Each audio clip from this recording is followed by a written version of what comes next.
जैसा कर्म करोगे वैसा ही फल प्राप्त होगा। यह कहावत हम सब ने बहुत बार अपने जीवन में सुनी होगी, लेकिन क्या सच में आप दिल से मानते हैं कि अच्छे कर्मों का फल अच्छा ही होता है? अंदर से कोई स्पष्ट उत्तर नहीं आ रहा होगा, क्योंकि हम अपने आसपास ऐसे बहुत से लोगों को देखते हैं जो जीवन भर अच्छे कर्म करते रहते हैं, लेकिन इसके बावजूद उन्हें अच्छे फल प्राप्त नहीं हो पाते। एक नौजवान कड़ी मेहनत करता है किसी परीक्षा में पास होने के लिए, लेकिन उस परीक्षा के परिणाम में उसे निराशा ही हाथ लगती है। तो इससे तो यही सिद्ध होता है कि जिन महापुरुषों ने ऐसा कहा है कि अच्छे कर्मों का फल अच्छा ही होता है, या तो वह महापुरुष गलत थे या फिर हम कर्मों का लेखा जोखा समझ ही नहीं पाते। पर चिंता मत करिए, क्योंकि आज की कहानी सुनने के बाद कर्मों के बारे में आपकी सोच, आपकी दृष्टि एकदम स्पष्ट हो जाएगी। कहानी को आखिर तक सुनने के बाद भी अगर आपके मन में कर्मों के बारे में कोई सवाल रह जाता है तो आप कमेंट सेक्शन में जरूर पूछना, क्योंकि आपके सवाल ही हमें चिंतन करने पर मजबूर करते हैं। पुराने समय की बात है। किसी गांव में श्यामू और राधे श्याम नाम के दो भाई रहते थे। पूरा गांव जानता था कि वह कहने को भाई थे, लेकिन भाई जैसा प्रेम उन दोनों में नहीं था। श्यामू बड़ा था और राधे श्याम से वह बहुत तेज और चालाक था। उसने राधे श्याम के हिस्से में आने वाली खेती बाड़ी की जमीन भी खुद हड़प ली थी। इसीलिए राधे श्याम के परिवार को बड़े ही कष्ट के दिन झेलने पड़ रहे थे। राधे श्याम की पत्नी अक्सर बीमार रहा करती थी और उसके पास उसके इलाज तक के पैसे नहीं थे। लेकिन अपने भाई से विपरीत राधे श्याम बड़े ही शीतल स्वभाव का इंसान था। वह कभी किसी के साथ बुरा नहीं करता था, लेकिन उसके मन में अक्सर यह सवाल उठा करते थे कि मैं किसी का बुरा नहीं करता, किसी के बारे में बुरा सोचता तक नहीं हूं, तो मेरे साथ ऐसा क्यों होता है? क्यों मेरी पत्नी हमेशा बीमार रहती है? क्यों मेरे पास इतना भी धन नहीं है कि मैं अपना जीवन अच्छे से चला सकूं? क्यों मुझे मेरे कर्मों का फल नहीं मिलता है? और मेरा भाई इतना धूर्त है, इतना चालाक है, और वह हमेशा मजे में रहता है। उसे तो कोई परेशानी नहीं है। वह सोचने लगा कि शायद बुरे कर्मों का फल अच्छा मिलता है, अच्छे कर्मों का फल अच्छा नहीं मिलता, और धीरे धीरे यह संदेह उसके मन में घर करने लग गया। उसी गांव से कुछ दूर एक सन्यासी अपनी कुटिया बनाकर रहा करता था। जब भी वह सन्यासी गांव में भिक्षा मांगने के लिए आता तो सबसे एक ही बात कहता कि जो तूने किया वह तेरे हिस्से, और जो मैंने किया वह मेरे हिस्से। राधे श्याम इस बात का अर्थ कभी समझ नहीं पाया। एक दिन जब वह गहरी चिंता में डूबा हुआ था तो उसके कानों में यही शब्द पड़े कि जो तूने किया वह तेरे हिस्से, और जो मैंने किया वह मेरे हिस्से। जैसे ही यह शब्द राधे श्याम के कानों में पड़े, वह गुस्से से तिलमिला उठा। उसने गुस्से में उस सन्यासी से कहा कि महात्मन, आप हमेशा एक ही बात का रट लगाते रहते हैं जिसका कोई मतलब नहीं है। अगर आपकी बात सत्य होती तो मैं जीवन में अच्छे कर्म करते आया हूं, तो मेरे हिस्से में तो अच्छे ही कर्म होने चाहिए थे, अच्छा ही फल प्राप्त होना चाहिए था। लेकिन मुझे कुछ भी अच्छा फल प्राप्त नहीं हुआ।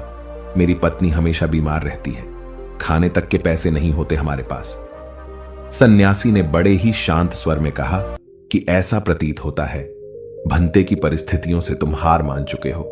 कठिन परिस्थितियों ने तुम्हारी सोच पर गहरा असर डाला है। बुरे समय ने तुम्हारी सोच भी बदल कर रख दी है। तुम्हें काम करना, आज संध्या समय कुछ फल लेकर मेरे आश्रम में आना, फिर मैं तुम्हारे सारे सवालों के जवाब दूंगा। और यह कहकर वो सन्यासी अपना भिक्षा पात्र लेकर अगले घर की तरफ निकल जाता है। संध्या समय राधे श्याम ने कुछ फल खरीदे और गांव से दूर उस सन्यासी की कुटिया की तरफ निकल पड़ा। जैसे जैसे वह रास्ते पर आगे बढ़ रहा था, उसे अथाह शांति का अनुभव हो रहा था। क्योंकि रास्ता गांव से दूर था, इसीलिए उसमें कोई हलचल नहीं थी। बस रास्ते में जगह जगह कुछ लंगूर और बंदर दिखाई दे रहे थे। राधे श्याम के मन में आया कि वह कुछ फल उन बंदरों और उन लंगूरों को खिला दे।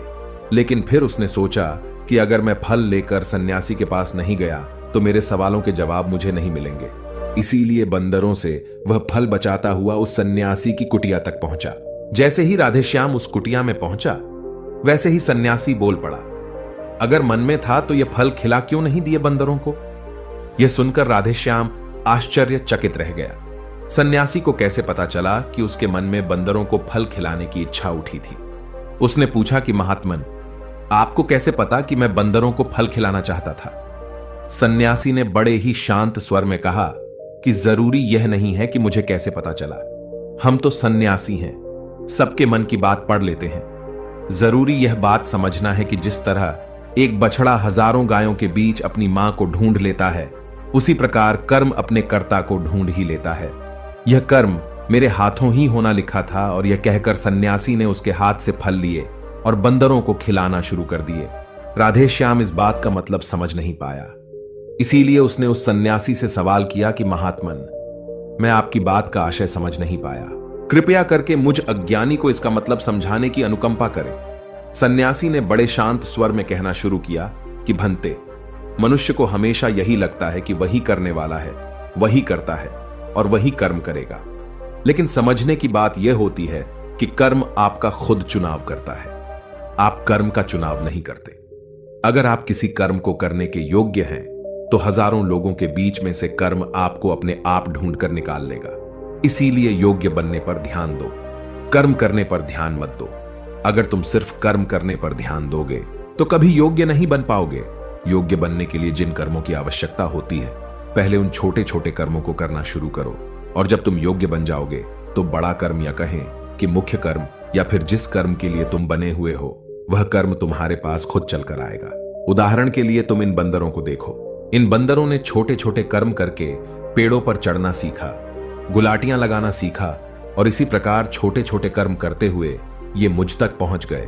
और मुझ तक पहुंचने के बाद इनके पास इनका खाना खुद ही पहुंच गया। इसीलिए अपनी रोजमर्रा की जिंदगी में छोटे छोटे कर्म करते हुए अपने आप को योग्य बनाते जाओ, और जब तुम योग्य बन जाओगे तो अपने आप बड़ा लक्ष्य तुम्हें प्राप्त हो जाएगा। सन्यासी ने अगला कथन कहना शुरू किया, जो कि बहुत ही जरूरी था। ध्यान लगाकर सुनना। अगर तुम योग्य बनने के लिए कर्म नहीं करोगे तो दूसरे लोगों के कर्म भी तुम्हें प्रभावित करने लगेंगे। उदाहरण के लिए तुम्हारी पत्नी कई दिनों से बीमार है। तुम अक्सर यही सोचते हो कि मुझे किन कर्मों की सजा मिल रही है, लेकिन समझने की बात यह होती है कि तुम्हारी पत्नी बीमार अपने कर्मों की वजह से है, तुम्हारे कर्मों की वजह से नहीं है। तुम्हारे कर्म तो अच्छे हैं, लेकिन क्या पता तुम्हारी पत्नी के कर्म अतीत में अच्छे न रहे हों, जिसकी वजह से वह बीमार हो गई हो, और तुम्हारी पत्नी के कर्मों की वजह से तुम्हें भी दुख झेलना पड़ रहा है। और इसी प्रकार बहुत से मनुष्य अपने बच्चों की वजह से, अपने परिवार की वजह से, इन सब की वजह से खुद दुख झेल रहे होते हैं। लेकिन जरा सोचो, अगर तुम योग्य होते तो तुम अपनी पत्नी का खुद इलाज करवा पाते, उसकी बीमारी दूर करवा पाते, और क्या पता अगर तुम योग्य होते तो तुम्हारा किसी दूसरी स्त्री के साथ विवाह हुआ होता जो स्वस्थ होती। लेकिन तुम योग्य नहीं थे, इसीलिए तुम अपनी पत्नी की वजह से खुद दुख झेल रहे हो। अगर तुम योग्य बन जाओगे तो दूसरे लोगों के कर्म तुम्हें प्रभावित नहीं कर पाएंगे। सन्यासी ने राधे श्याम को चेतावनी देते हुए कहा कि याद रखना राधे श्याम, आपको वह नहीं मिलता जो आप चाहते हो, बल्कि वह मिलता है जिसके आप योग्य हो। इसलिए अपनी योग्यता को बढ़ाने पर काम करो, उसके लिए कर्म करो। कर्म का फल पाने के लिए कभी कर्म मत करो। राधे श्याम ने सन्यासी से हाथ जोड़कर एक सवाल पूछा कि महात्मन, मुझे यह बताने की अनुकंपा करें कि मैं अपनी योग्यता किस प्रकार बढ़ा सकता हूं ताकि मेरा मुख्य कर्म मुझको खुद ढूंढ सके। सन्यासी ने बड़े ही शांत स्वर में कहना शुरू किया कि भंते, इसके लिए बड़े ही सरल सरल उपाय होते हैं। सबसे पहला उपाय है कर्म करके भूलते जाओ। तुम जो भी कर्म कर रहे हो अपने योग्य बनने के लिए उस कर्म को करने के बाद भूल जाओ। यह मत सोचो कि उससे तुम्हें क्या प्राप्त हुआ। इसीलिए कहा जाता है कि कर्म करो, फल की चिंता मत करो। अगर तुम फल की चिंता करोगे तो वास्तविकता में तुम कर्म कर ही नहीं रहे होगे। अक्सर मनुष्य की पीड़ा का यह एक बहुत बड़ा कारण होता है।